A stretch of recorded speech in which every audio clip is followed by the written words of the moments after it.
A veil of secrecy has always cloaked the world of the Freemasons, shrouding their organization in mystery. Throughout history, the Freemasons have left their mark, known for their members, but more importantly, known for their secrets. Today we've been given special access to tour one of these Masonic temples, as well as interview some of its members. One of the oldest organizations still in existence, the Freemasons are wrapped in rituals, beliefs, and gatherings. Tonight, we take a look at who the Freemasons are and what their true purpose is.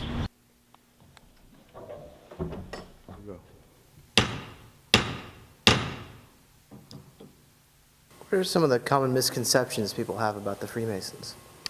Well, we do have a secret ritual. It is private to members only, and so I think that gives a lot of speculation about what it is that we do.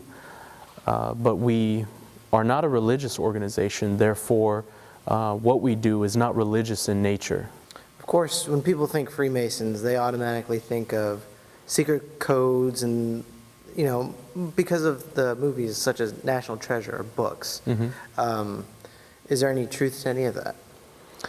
Well, there is certainly truth to the fact that we do have what we would call modes of recognition. These are signs, symbols. They could be in the form of a handshake or perhaps a code. It's a way of recognizing another Mason from just your common average Joe. And this is really not unique to Freemasonry. Any college fraternity that you go to would, of course, have its handshake or its way of identifying another member over another. And so it would not be unique to Freemasonry, and that would be true, yes.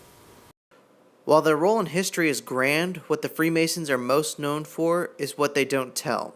Secrecy is one of the Freemasons' biggest traits, leaving many to speculate as to their true purpose. Well, think of it like this. I mean, in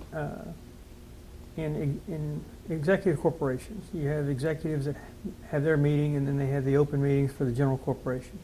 What happens in the executive meeting stays in that meeting. What happens in this room stays in this room. You know, but we can talk masonry outside, but we don't talk about a lot of the particular business in here. The inner workings.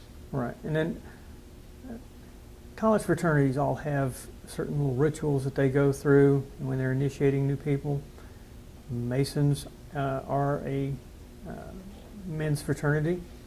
What would you say is a big part of Freemasonry? One of our mottos is taking good men and making them better.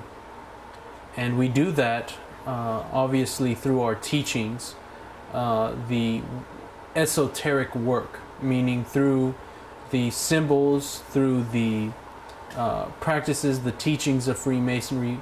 A good man can come to understand and come to live a more virtuous life and apply these values and virtues that he learns about through Freemasonry into his own life. I think that part of the fascination, or in some instances the stigma that people have about the Masonic fraternity goes to the fact that we've been around for several hundred years.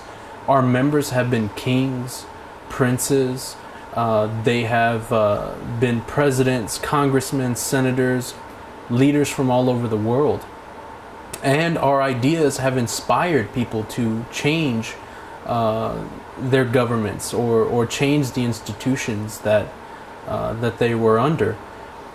So I think people find that to be fascinating.